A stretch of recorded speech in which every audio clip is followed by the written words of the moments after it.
Bonjour Bandeko Balandi, partout vos alliés, vos Olanda Biso Sikoyo. Na émission oyo bolingaka mingi ya Mosali na Nzambe prophète Ngoyi Wangoi. Eza bien ngai votre humble servante Maman Pierrette Bachinde na yeli sous lelo ensemble na prophète Ngoyi Wangoi toujours na ngomba comme d'habitude. Toko solo la sous Nzambe azo sala tellement ba miracle. Makambo ebele vraiment ba témoignage eza ebele. Nzambe vraiment azo sala awa na ngomba donc eza ya kokosa te ya kobomba te ezo monana. Et puis ba témoignage eza clair. Tozongi les sous l'ensemble là mon frère Nzambe tosi kosili ça 4 jours. 4 jours et aussi kosila ya moto yeli sous. Pour na annoncer bino que tozo préparer 7 jours.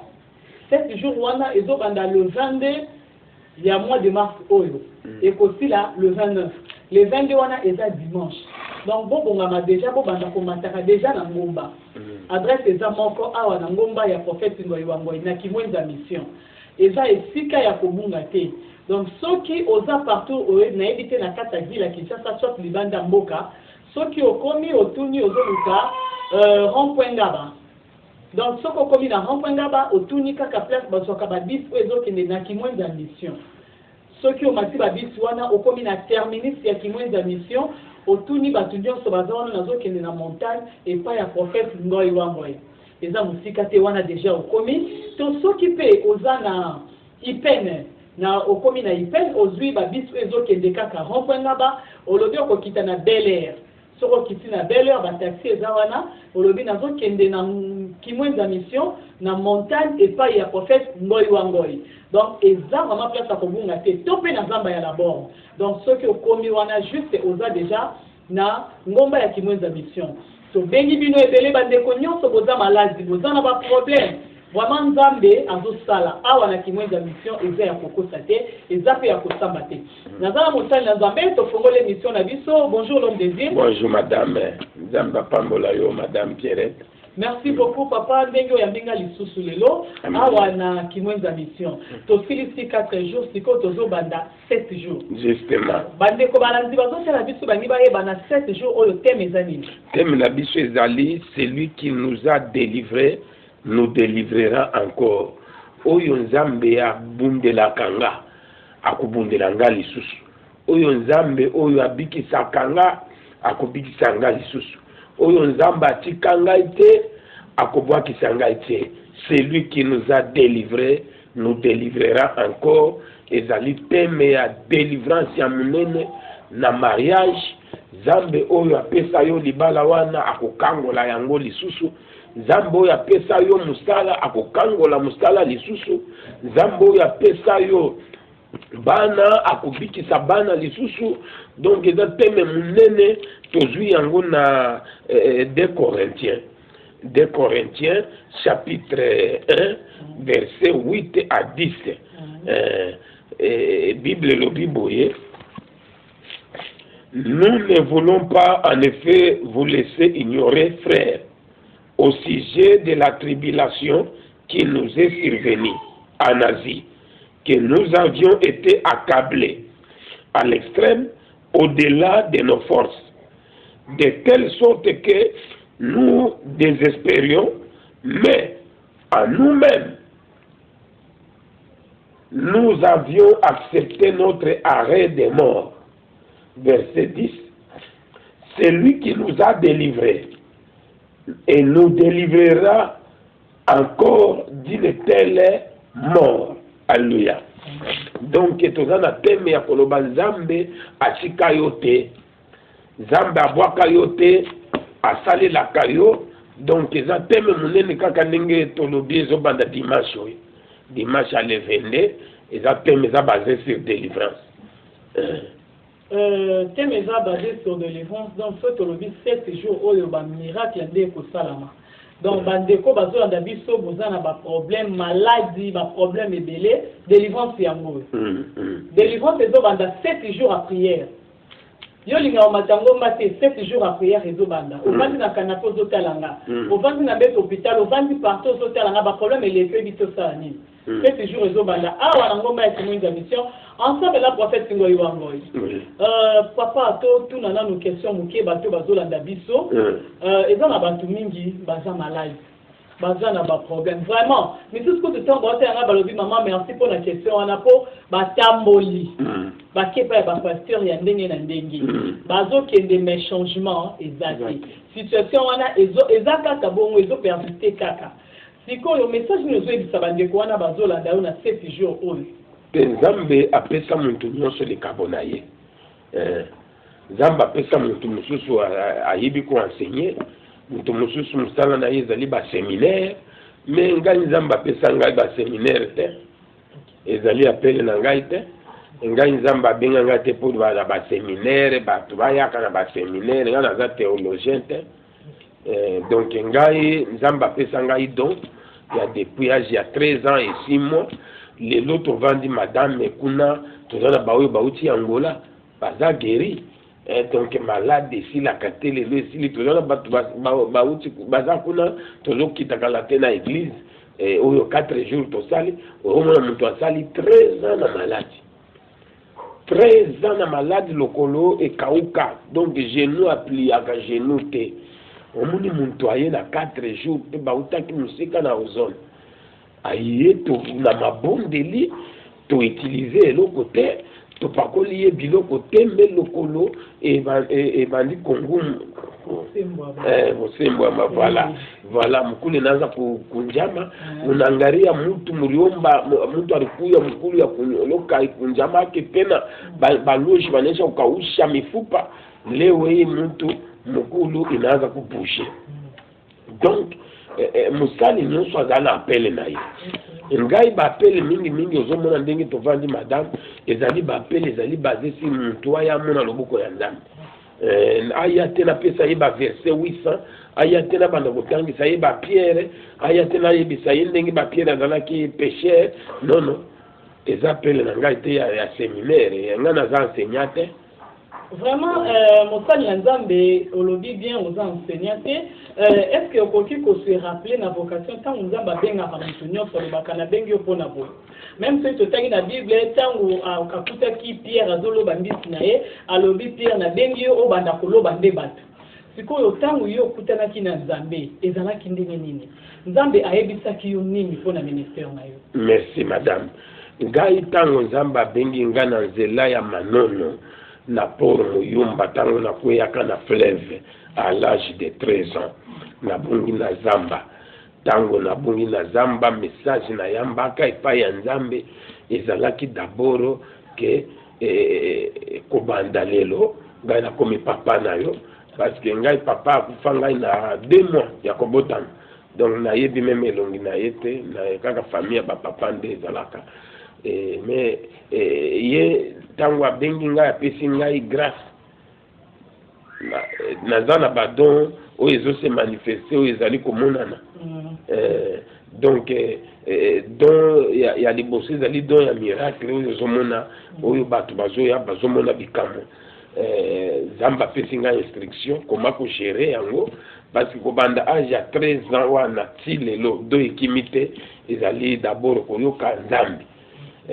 koyoka Nzambe pe na boyaka mingi kokopie basali ya Nzambe mosusu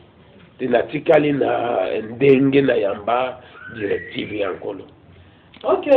bandeko balandi, vous allez toujours branché, vous appétez, vous allez sur la télévision, et puis nous parce que nous sommes en train soit dans la donae, à la grâce nae, mutuna mutaye puis jour à côté na Nzambe, maramni Nzamba ebi sakai. Alors Nzambe ozo sa la prophète Ngoyi Wangoyi, to la nana nous ba témoignage, ya bandeko ba uti ko bika na 4 jours et uti ko sila.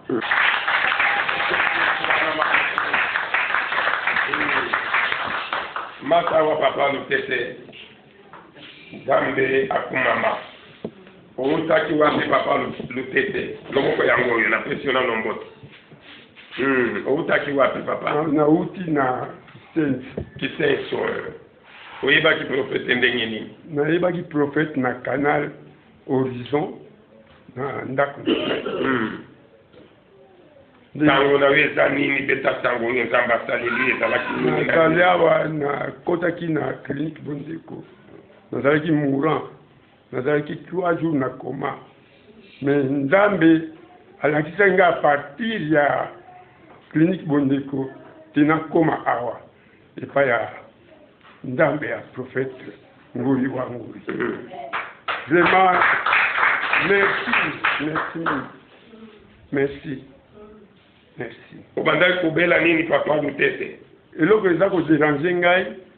ezali nasalaka examen ya écho-cardio, bongo na écho-cardio côté gauche nde motema ezalaki ya kobina. motema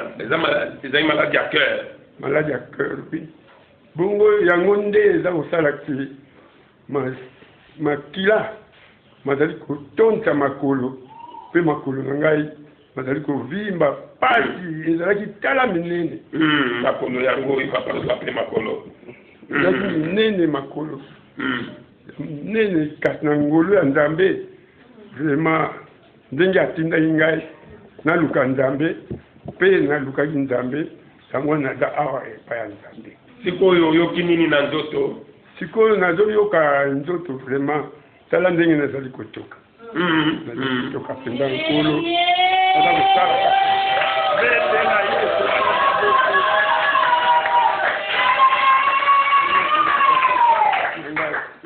namoni lokola ndenge asali ngai, ndenge asekisaki Lazare oyo akufatiwalukaka mine, asekisaki epe binyama nyonso nzoto na ye ezongaki normal. oyo naza komona awa vraiment nyonso ya ngai ezongi normal. betela Yesu wana maboko. olobi nini na ndeko moko kuna mpe azobela cœur? oyo aza kobela cœur tokia elika se epai ya Yawe, oye nde nzambe moto akoki kosalisa yango. amen. azangi kisi moko te, Jésus azangi kisi moko te, aza na bakisi nyonso mpe ayebi bamaladi na biso nyonso ndenge ebanda mpe na ndenge azoya kosukisa yango lelo. betela Yesu wana maboko.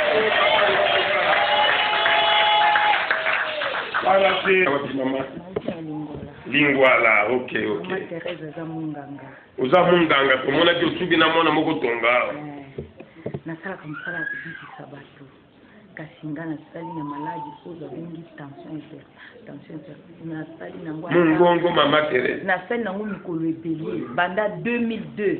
banda 2002 toza na 2020 nayaki awa mpe 18 ans makolo na loboko oyo esalaka supe mikolo mibale lokolo na loboko ngai kutu bapesi nga na profite ntango bapesi nga repos ya 30 jours abi nambela nano bakiti mpo nakotaki na écho cardiaque bayebisi nga lobi kote moko ya gauche eza ya kovimba nini na ekanda yo mpo ozalaki na kere ya kote moko abi eza ya kovimba mbo sikoyo nde lokola namonaki ke moye eza te, namonaki papa ngoyo bazopesa témoignage na église oyo naza esika na ndako nazwi kaka numero ya telefone batiaka na télévision ya ngai moko nabengi azaki na makambo nabengi ya ndimi eza ngai nayambaka na ngai mpe na kasi nasoa na papa te nga moko na koyeba nakoma place ya zali nde nazwaki mokano ntango bapesi nga congé wana na profiter congé wana pe ya kimbala kaka nazobela kaka ndenge nazobela mpona ke nazosala mosala mpo naza munganga nazopesa baswe na ngai nakomi na hôpital nakuti mama moko abotaki na ba 5h du matin mais ayaki na travail aye moko aza premier mpa na biso bana bayaka babotaka ayebi kobota te ntango ayebi kobota te ntango akende kobota travail asalaki ye moko na ndako asalaki déchirure ya cole esali ya désordre ntango basali estructure azalaki na perte sikoyo ya fan ebele fali baperfuse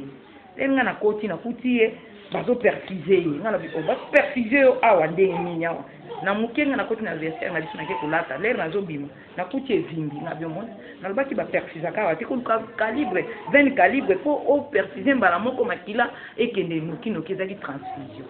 loko eza transfusion il faut kolukela yango 20 calibre Nzambe asali nini mama? Nzambe asali na ye awa pona kaka ndenge na salaki musala na nga wana nde na omata nazokita lokola nazaka attention mati esali 18-13 nganga na nga lobi na ndenge nini yo oza na ba 12-13 ozosala kaka nayebisaki ozala na mwa repo mosusu na ndako aprofite nzambe kaka nde moto asalaki mosala mpe nasalaki ezaki kaka nzambe po apesa nga nzela yanga na ye awa epa ya papa paster ngoyo wangoyo profese na ngai oyo lelo nabiki mpo na ye ntango amoni nga ndenge amemi landanga mama nake kuna tokomi na administration na biso ayebisika mama do salela ye nanu lettre wana ya repo pese 30 jours amela na bakisi na ndako naza na bakisi ya bamlox bana na ye anaomela mpe kotete eza wana nazwi yango asaleli nga repo nga lobi nabiki naluki siko nzela ya komata siko na kimonza mpo nazaki kozwa nzela te banda nalanda ye nazozwa te mikolo nyonso ya mosusu nazoke mosala so okepi mpe babandi kogangela yo pourkoi yaki mosala te alors ntango na ye awa nayaki jeudi na ye nabungi kutu naleki na double nakomi kuna nakuti garçon moko natuni ye nga lobi awa nazoluka église ya papa ngoyo wangoyo oyo otiki yango likolo tomata papa na nga mpe makasi ya kotambola eza te lokolo nazobenda kobenda asindi nga na maboko zela tomata tobandi komata na ye azobenda nga ya kobenda ti na ye komibwaka ka liboso ya porte ya paster wana ayebi na nga paster abimi lobi te église ezali ate bamatelema oye na église nake kotika na église aye kotika ngai awa na mikumba na nga na tie wana na vandi banda mokolo nayaki wana nde nzambe abikisi tala nde na telema naza kotelema boye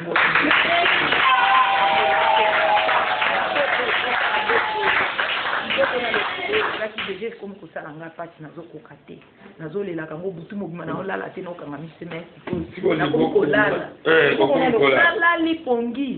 nalali pongi mpenza likolo ezaki so olali ondire bazokamola yango atrose mpenza na lokolo mwa ye te sikoyo bien nakomi malamu na kombo na ye betela yesu wana maboko malade nini atrose yoka kombo ya bamalade yango wana.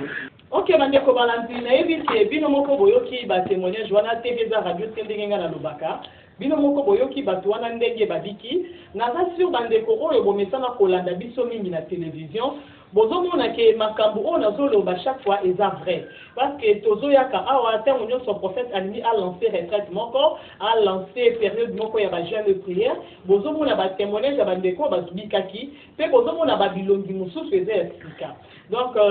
nayebi ke partout bolandi biso bosepeli et puis adresse eza moko awa nango bayaki mwenza mission epai ya prophète ngoyi wangoyi eza esika ya kobunga te to obengi biso na numéro oyo eza liboso ya télévision wana okozwa prophète ye moko aza na secrétaire te donc ye moko ayambaka téléphone akoexplike yo et puis ndenge nini okosala mpona kokoma awa tozongi lisusu epai ya mosala nzambe oui madame tomoni vraiment bato bazobika tout sala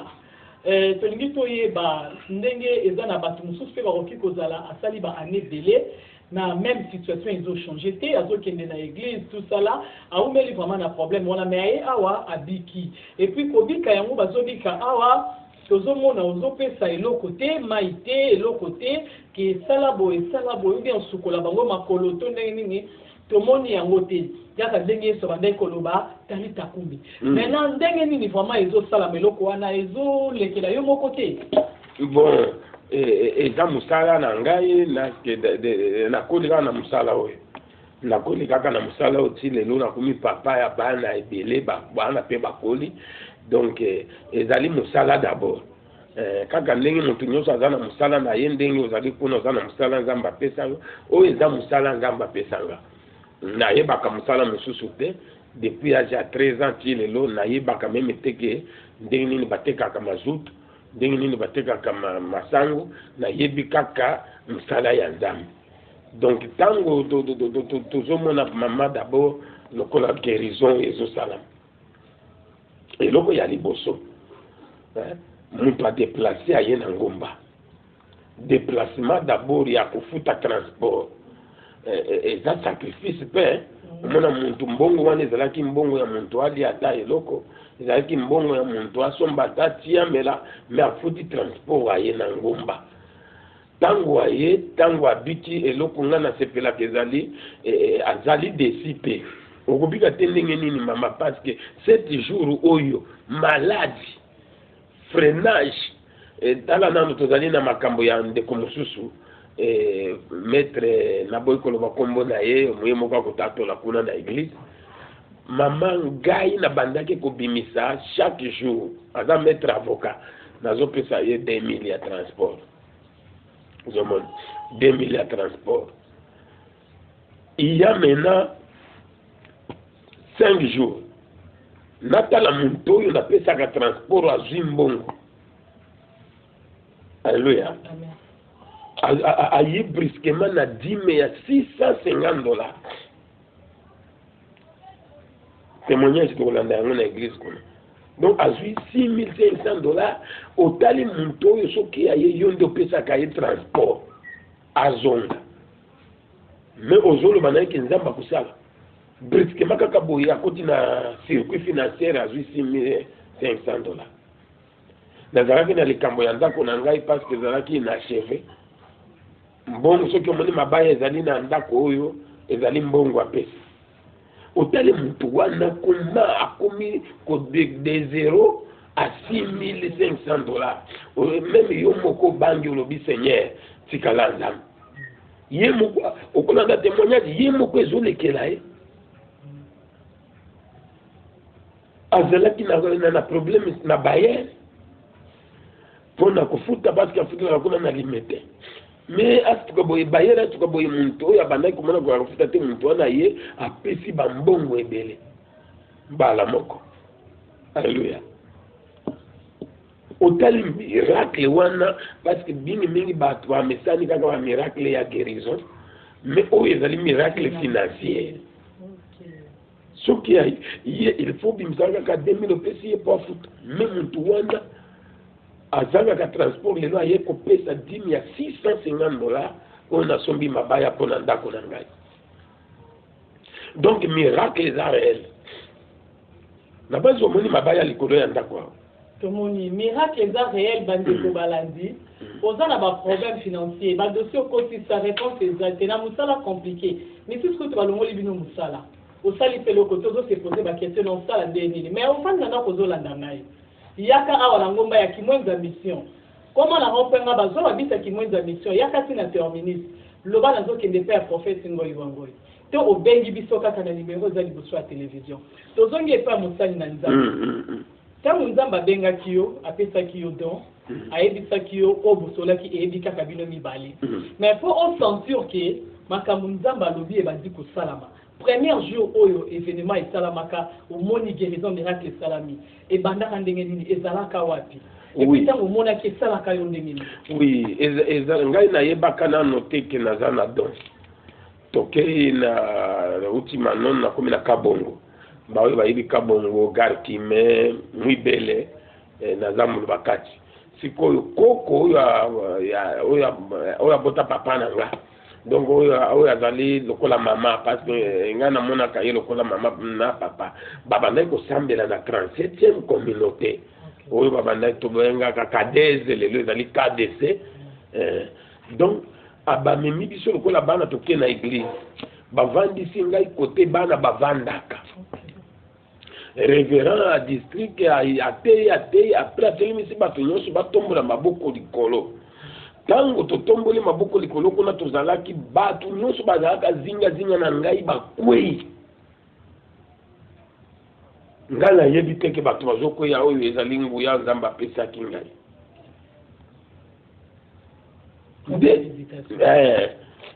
nayebi eloko te tozongi na bakoko nabandi kosangana ndenge mwana nyonso azalaka dimanche tokei lisusu ntango na balobi totombola maboko kaka kote bana bavandaka na tomboli maboko bato bakwei nde révérend aye kosenga ngai epai ya koko na nga alobi popesanga mwana oyo navandaka na ye ayebisi ngai teke naza na do nde nabandi komemelaka ye bible na kashe soki azokende kote ya memi ngai na velo soki asilisi kote ya ngai natiaka maboko likolo alors pasteur ya église ya Nyembo akufi donc ezaka presque 7 pasteurs bakufa donc na église wana bamama présidente bazolia bapasteur bazolinga batia ancien azala pasteur na district bazoboya kotia ancien wana nde révérend wana nde aye koloba ndenge yo oza na do nazo baptize yo nazo nome yo comme pasteur natala soki bakolia mpe yo oza na do nde ndenge nga nazwa bopasteur nga nazwa bopasteur nayebi me kofongola bible te église ya monene navandi na révérend wana apesaka ata verset te comment il faut na s'exprimer alléluia atangisaka nga kotia kaka maboko likolo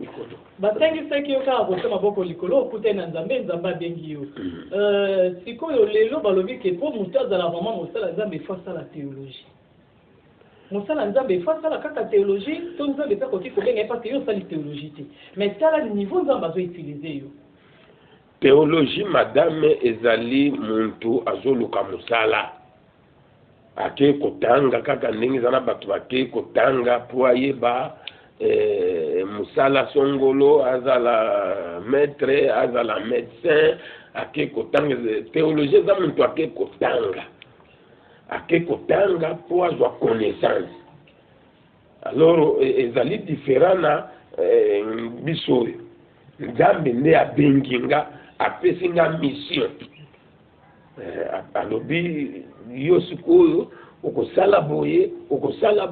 soki kaya malade tomona pe ba Moïse basala ba théologie te na Bible oui Moïse asala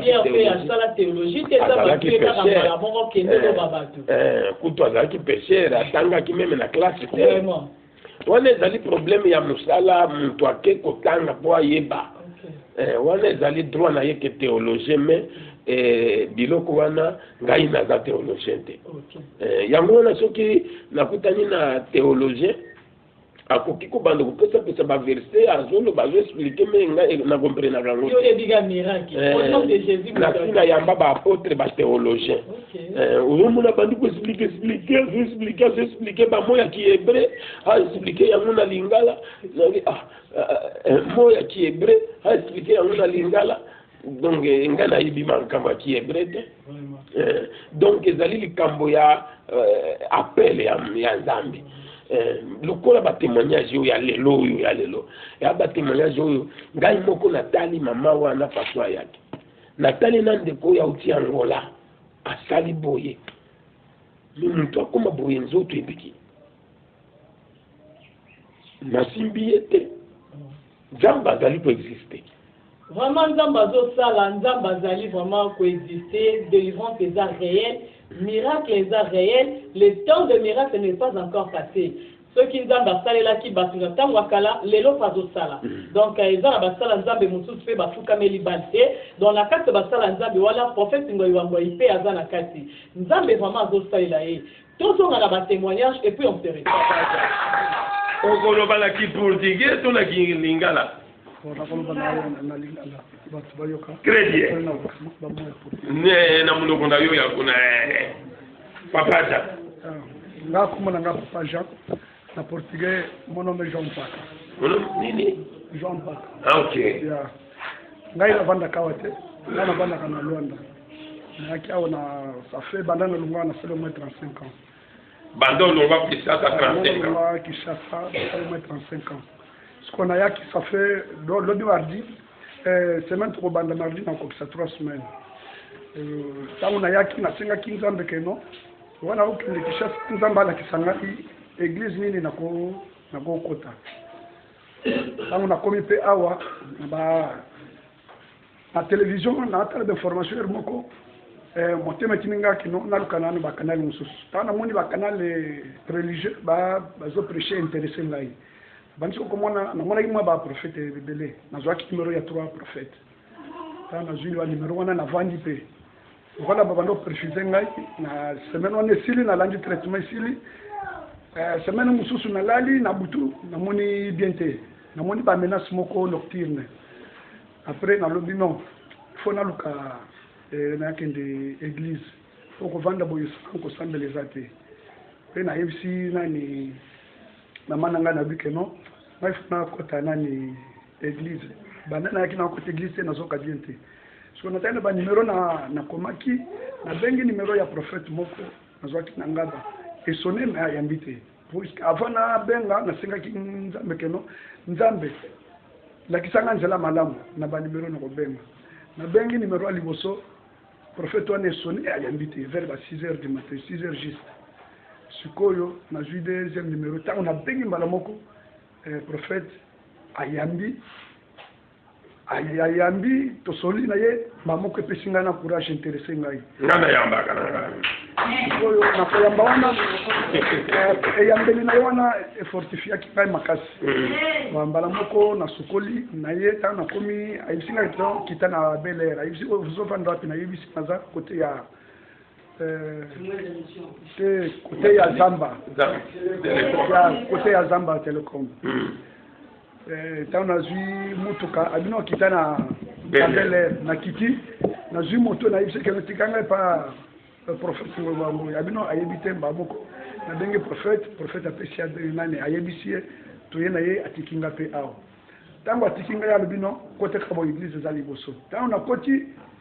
ndako moko nakanisaki église nakoti kuna namoni mama moko boye bazokombola natuni bango bayebi te mais namoni ma grande surprise namoni koko moko boye azokende na mwana na ye ondiri bazobele mais awa namoni bango te siko koko wana ayebisi ngai natuni ntango nazotuna bato wana koko wana s'intéressé abi te biso mpe tozokende kuna yaka tokende sikoyo na tiki bato wana tabali sokolanda koko wana lokola bazalaki na mwana na ye ayebisi ngai keno kende ka nzela oyo landaka couloir wana ti place miro esukeli okoti okomona nani ndako ayebisi mpo totambola malembe na ye mpe awa tokutani mpe na prophète ayambi nga malamu expliqué ye tosololi mpe na participe na kilki ya jeudi wana ti 12h en principe oyo naexplikaki ye na satandaki te keno puisque naza na douleur moko awa depuis Luanda na kote mpe na baeglise mosusu bapesanga bamafuta na pakola mais douleur esilaka kaka te ya sikoyo ntango nayaki awa nayebisaki mpe likambo ya douleur te telema na mesana nango nabika nzambe kaka akoyeba sikoyo awa kaka tozobondela ntango tobondeli prophète alobi ke non moto nyonso asimba place azoka douleur sikoyo nga nasimbi na loboko apres elmo mokongo esalanga mpasi na ma grande surprise ntango kaka tosisi kobondela bino bosimba nasimba boye namona douleur na loboko eza lisusu douleur esili complètement namoni douleur wana na makisa te na apesi nga eloko moko te kaka na liloba pamba ndenge abondelaki yango mpe nazwi nani guérison oyo nasepeli vraiment l'église. Et ça, il y a combien de temps que nani douleur? Non, douleur eumeli au moins 6 mois. 6 mois, bandi osala 6 mois vraiment. nameli mpe bakisi bacomprimé rien esilaka te mais eye kosilela awa kaka na prière apamba to mutu alegre euchegwaki visitarage aniage familia agora como eu chegou aqui tive na procura de uma igreja boa para eu começar a rezar. Depois de repente eu vi o nome do como o profeta Ngoyi Wangoyi estava a pregar na televisão, eu fiquei interessado com a pregação dela. Depois eu tirei o número dela. Quando chegou aqui, eu liguei no profeta, o profeta me deu o endereço para chegar aqui, chegou até aqui. Agora, com os problemas que eu tinha, o profeta, eu aconteceu tudo no curso do profeta, só com a oração que o profeta orou, eu ficou salvo. O dor que eu estava a sentir aqui nesse braço direito, o dor tudo desapareceu. Não me deu nada, não me deu água, não me deu óleo para fregar, nada. Só a palavra que ele, quando estava a rezar, rezou para mim, as dores tudo desapareceu. Por isso estou muito agradecido com esse Deus do profeta, o Ngoyi Wangoyi, é mais poderoso. É muito poderoso, aliás. Até estou interessado que não. Se eu voltar mais em Luanda, quando vou vir, eu tenho que pedir a Deus para eu demorar uns dias, para eu também, um dia levar também essa palavra aí no coisa em Luanda.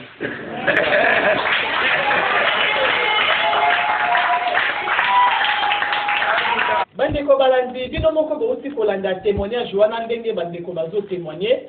nyonso wana eza na 4 jours oyo euti kosila parce que tolandaka tozalaka toujours na système ya kolandaka émission ya prophète tant tozopesa badate donc wana eza 4 jours euti kosila parce que toannonce bino que le 22 mars retraite il y a 7 jours et Zobanda. Au dimanche, oui. Le 22 mars et côté le 29 septembre et le 29 mars. Donc, il va dire le 22 et c'est le 29 et ça 7 jours. Donc, le 22 et ça dimanche. Yo la nabiso déjà zo ka communiquer oyo banda déjà ko sala staff na yo bongisa déjà transport na yo yaka awa na ngomba ya kimwenza mission soki obungi obenge na numéro za liboso ya télévision okozwa l'homme dédié ye moko ozala pasteur ozala prophétesse ozala maman pasteur ozala sœur simple ozala païen ozala nani awa nzambe azosala to za musulman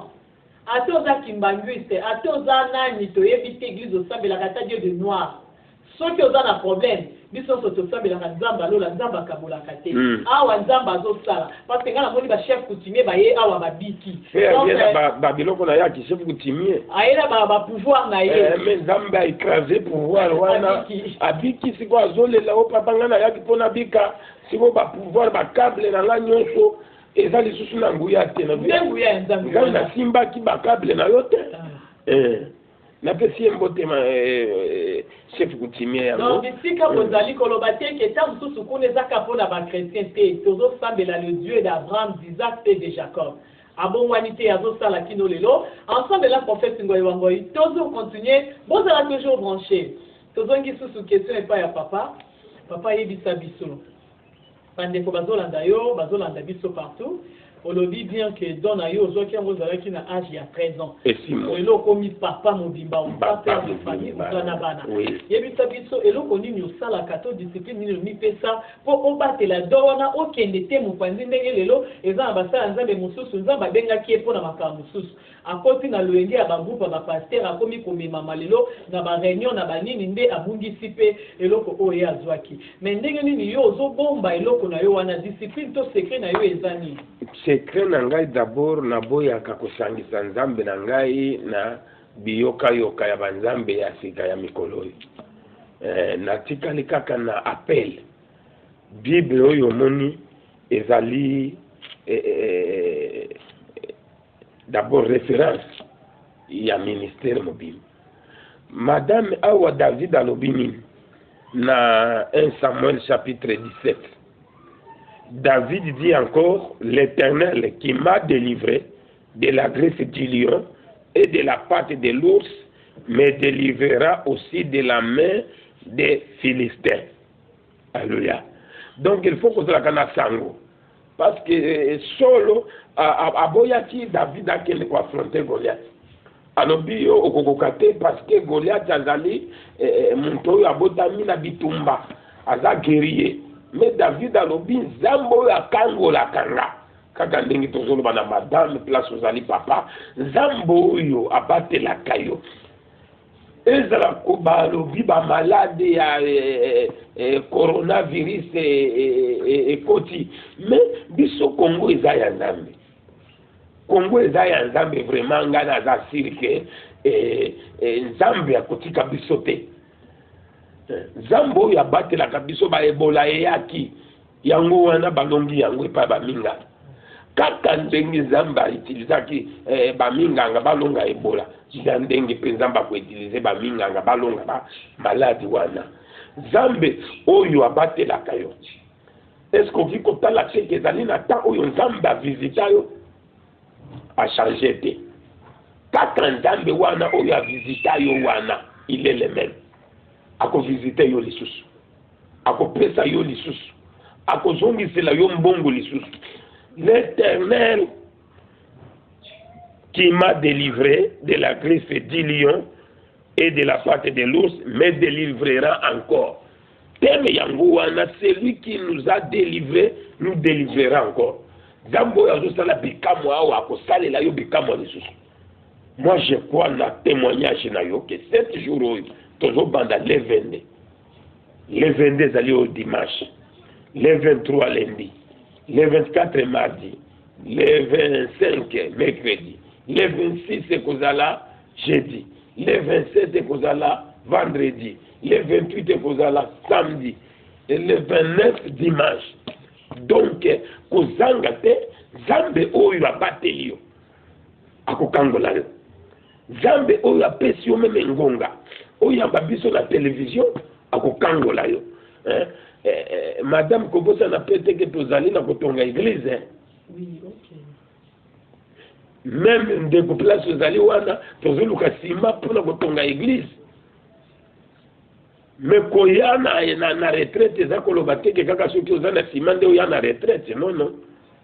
alleluya donc nzambe oyo abundelaka yo akobundela yo lisusu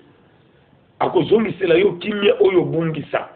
donc à partir ya dimanche oyo vraiment kozanga te parce que bamakambo oyo tozomona en tout cas yo mpe oyo akovivre yango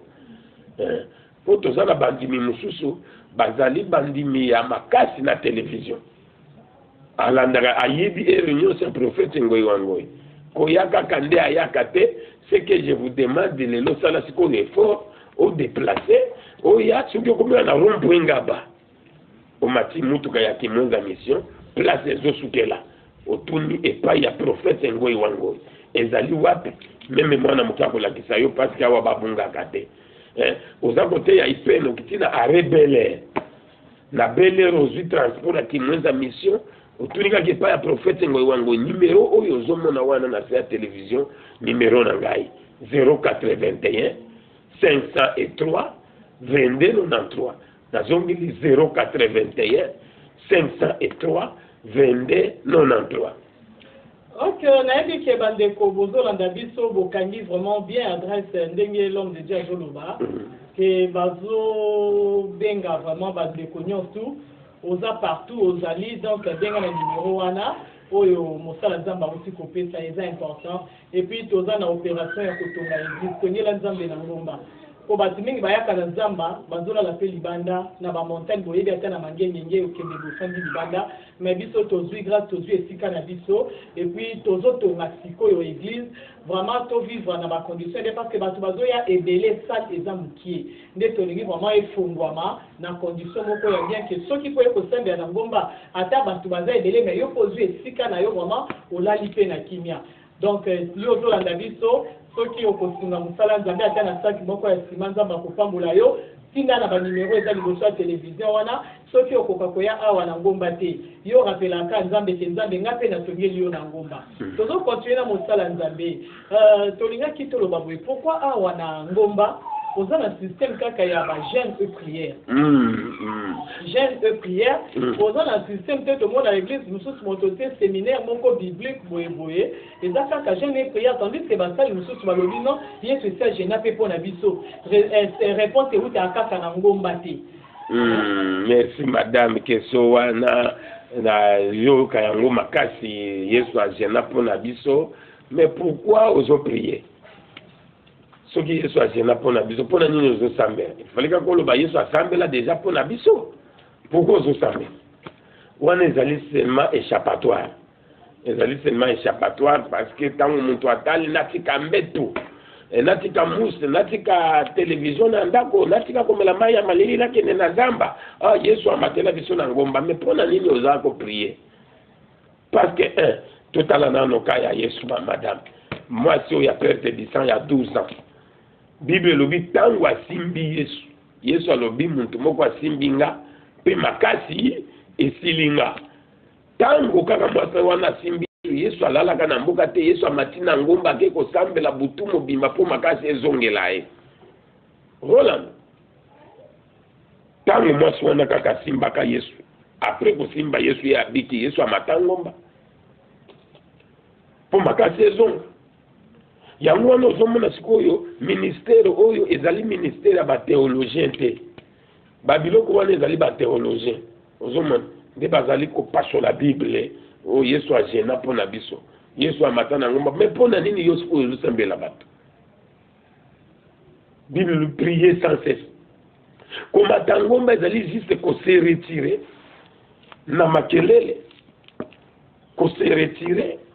yesu mpo abanda ministère asali na ngomba 40 jours et 40 nuits sacrifice kose retire kaka ke na nano laluka elongi ya nzambe mais ezali na bato awa tovandi na kisasa awa azobima awa akei ti na village na bango akota ngomba akota retraite aplo muni azongi nazala papa pasteur mususu na papa pasteur Mwamba nzamba pambola pasteur wana tango ayaki awa tobondeli alobi ngai mpe na mataka ngomba te na ye nano natala ngomba nano nzamba asalaka nini après kozonga kaka boye azwi invitation akei na Angola koteya kuna mpe bapamboli ye na ndenge moko akosakana te seki na ngomba nzamba afongolaka ngomba nde ezali likambo ya monene me ezali kaka makambo ya muntu koboya kotika musi koboya kotika plasma na ye televizio ya monene kabaka te ya televizio diva na ye place avandaka tala ndenge ovandi ozotala biso kotika kiti wana anakende na ngomba nde problème sinon komata ngomba ezali puissance parce que ngomba eza différent ngomba eza différent na prière ya balabala ngomba eza ngomba madame ngomba ezopesa bato bana ngomba ezopesa bato ba voyage ngomba tokende nazalaki awa madame Pierre toza journaliste officiel na horizon 33 obengi oleli olobi ndeko na yo kuna na balobi kaka baopere ye mpona césarienne ndeko na yo mpona nini ozoloba yango pete madame eloba papa John Mwanda ngomba nde makambo ya solo vraiment ngomba awa solution ezali parce que nzambe vraiment azoopere na kati ya ngomba vraiment donc nzambe asali ebele ndeko na nga lelo asimbi bebe Damien baopere ye na liste ya césarienne mais nzambe asali makambo na ye décision ya munga changer vraiment pourquoi pas ngana ya na ngomba donc ça bozo mona na chaque fois na ngomba makambo eza ebele o nzamba zo sala vraiment na kati ya ngomba awa en tout cas to tika koyoka yoka kiye c'est gênant pour na biso to komata ngomba te to tika kozala na moi kilo wana capacité wana ya kolanda batu vraiment to landa conviction na biso et puis totala o nzamba zo sala ce qui est ça que bolobi ke batu o bazo ya ko ba pasteur ba koma ko benga batu mais depuis to bandina prophète ngoyi wangoyi déjà papa au moins 150 témoignages 150 témoignages depuis ozo ya tout différent oyo bazo ya ko témoigner mone na nzambe awa na ngomba eza penenge moko yo zo landa biso yo mutu atende yaka na ngomba po awa na ngomba to linga vraiment ba cas grave po nzambe oyo abengi prophète ngoyi wangoyi azo salela ye devant ba cas oyo vraiment ke mutu amoni asuki nzambe atelemi siko ya lobi nonga na zo opérer pour la différence pour nzambe azali ta miracle ekina noté tozongi lisusu na sima ya machine kuna tolanda nanu ba témoignage ya bato oyo babiki lisusu na 4 jours et puis tozonga bonjour amen nzambe asali liyo nini mama na ngai ke ngai na kweya epai na ngai ezalaka mwa likolo makadame eza na se ça fait maintenant 13 ans 13 ans nde yango nazalaki na shock na lokolo oyo tombolaka yango boye te do lokolo nange ezalaka poa mpona kotombola namataka ngomba te nakitaka distance te or mpona koluka nzambe wana na ye kati na oyo esika leki na ngai ya mwasi azali wana nde amemaki nga nakiti ngomba oyo jeudi elekeli ngai na mati yango mpe vendredi na ye lisusu nakiti ngomba oyo lelo tozoloba mokongo esalaka nga mpasi mokongo na ngai yango oyo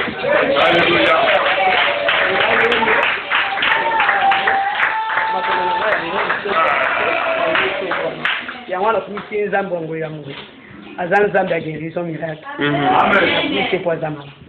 olobi tiko nini mama bamosusu bazutaka ke eske bato bazobika ya solo bon ngai moko nani lokwala boye aya kobuka kaka lukuta ngai moko lokwa na telemi ana ka moto atembe makasi ezomona ndenge likaka na tv nalobaka nde bakosi bapaster bafutaka bango mbongo na ndimi te ponga natamboli baeglise mobali na ngai ntango azalaki na bomoi abengaki ngai vagabondance spirituelle mpo natambola eglise ti mpe valo alors nabikisama te nde nabengaka biloko oyo ke biloko ya lokuta alors lokuta wana lelo nga na ye kosukisa yango bendenga yeswa baboko mama bonjour mwana na yo tomoni obiki tala nano kuna obandaki kobela nini azali na problème tokendaki na hôpital lundi passé tokende kotala problème ya hernie ero docteur atali biologie age na ye oyo ereni docteur atala lobi na ye eza ya kozimba motema eza kovimba motema eza kovimba ifala komela ekiti abanda komela yango mpona banda kosuba mpona motema ekita ezaki lendi ngalibi te jeudi tozalaka na prière 4 jours passé toyaki wana ebisaki prophète ayebisaka te ebisali eloko te tosambela toye 4 jours wana tosambeli namoni mwana bandipema na ye ezalaki ta mosu boye azopema bien te ta mosu boye omonaka mwana mala à l'aise azolelelela kosakana azosakana te nga nzambe oyo likambo nini ta mosusu azolia na ye pe te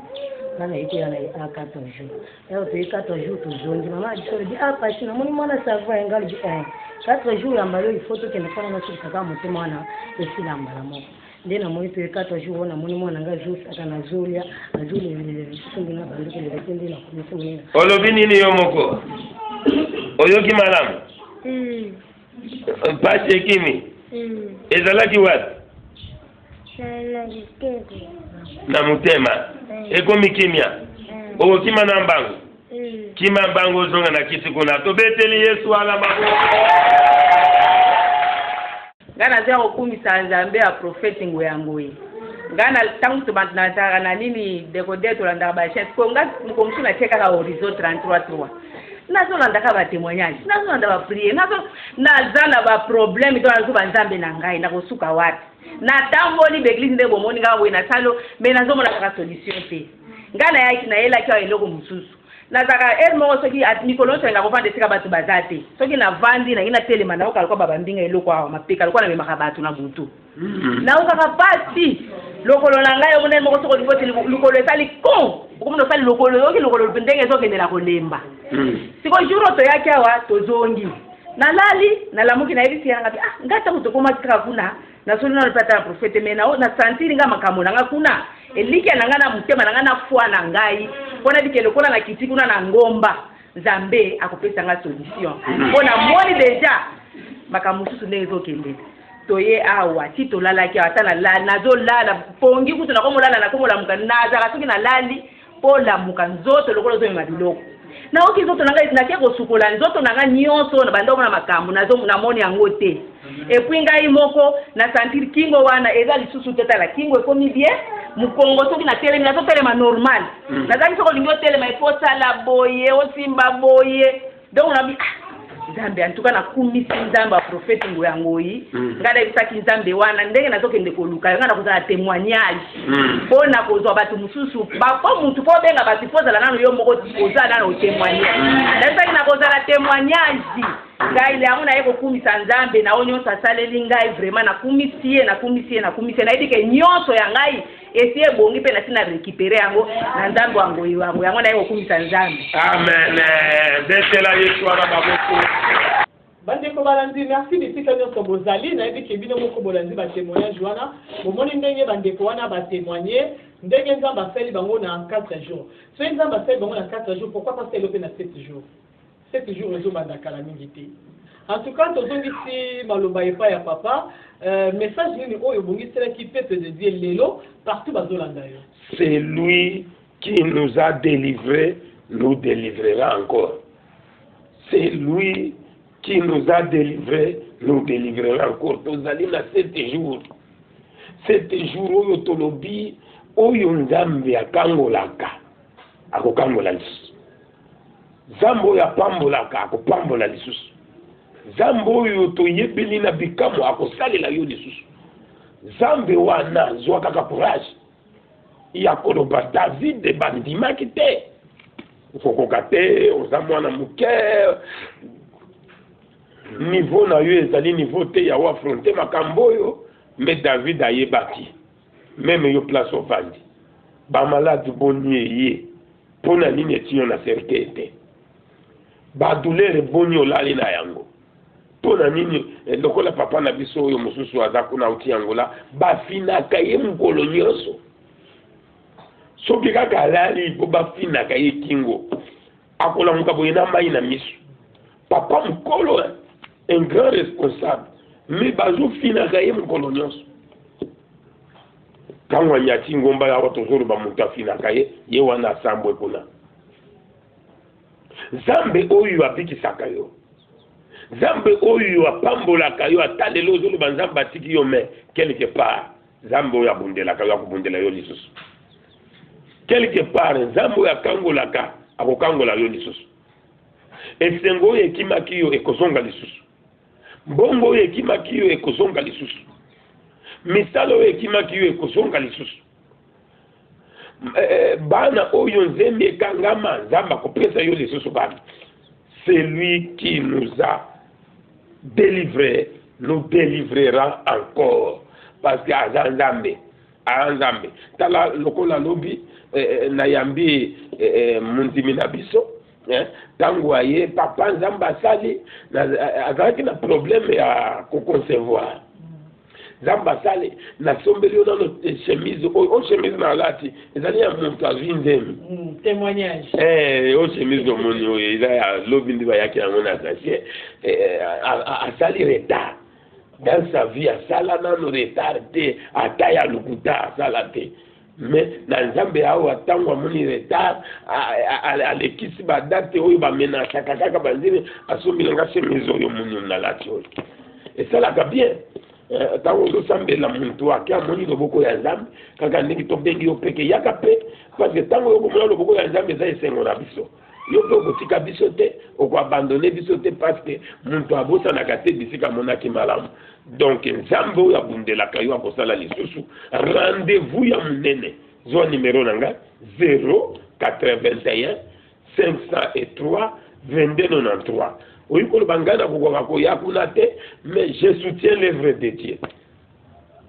Moussala oyo ya nzambe zosinga kaka soutenance.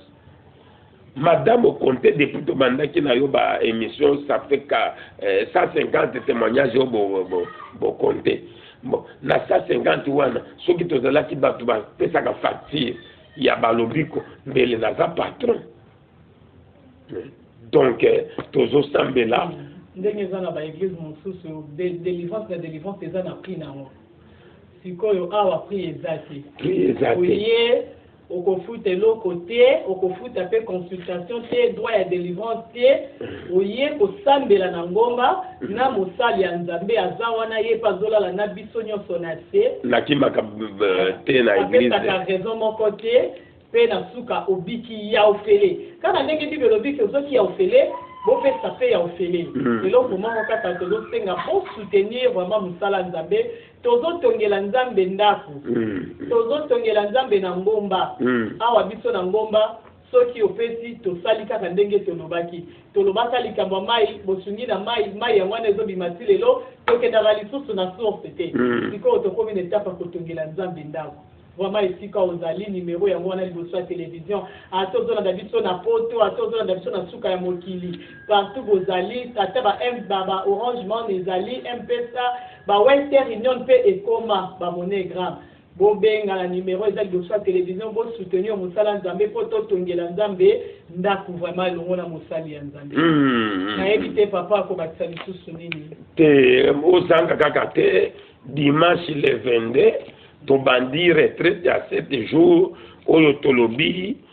celui qui nous a délivrés, nous délivrera encore. Encore au Kopambwama, encore au Kosepela, encore au Kobika, encore Libala na yo ekobonga, encore Bana na yo bakobonga, encore okotambola ndako oyo bakotisi yo ke bakotisi yo ndako bakosi lokuta encore okotambola ça c'est la vérité 7 jours ezobanda dimanche oyo mateya omoni ezoleka lelo dimanche le 15 lelo toza dimanche le 15 batémoignage oyo ezomona eza ya lelo le 15 sikoyo tozali kobanda le 22 ti le 29 tokobonde la 8h à 12h 15h à 17h veillez tozola l'ensemble na ngai moko eza teke na yaka na kimi bato tozovanda na se biso nyonso tozali kofukama biso nyonso mpe miracle ezosalama na biso nyonso tozomona pambolama longa ambia na bala bana hapo tuko na 7 jours ya kusema ule Mungu ule anakuchunga atakutendea tena ule Mungu ule anakuchunga atakufanyia tena. Donc 7 jours oyo bongama déjà préparer déjà retraite na yo yaka biloko toboya ezali ya mutu kotuna condition condition ezali koya kaka ke Yesu azali akosala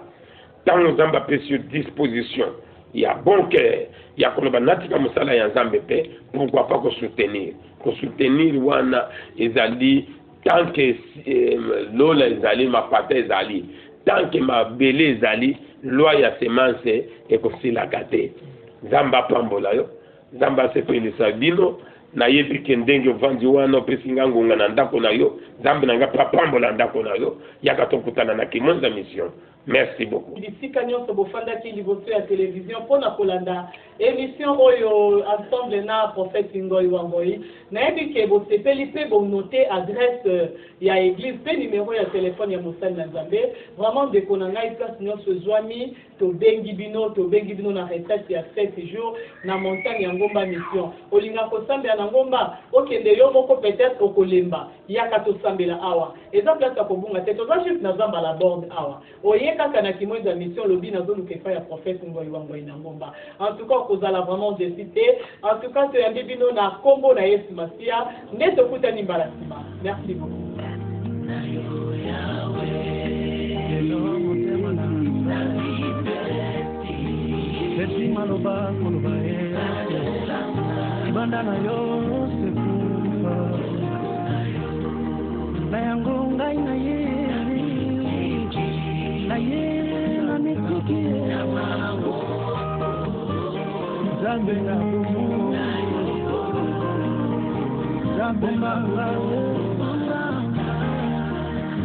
Manga muenge bene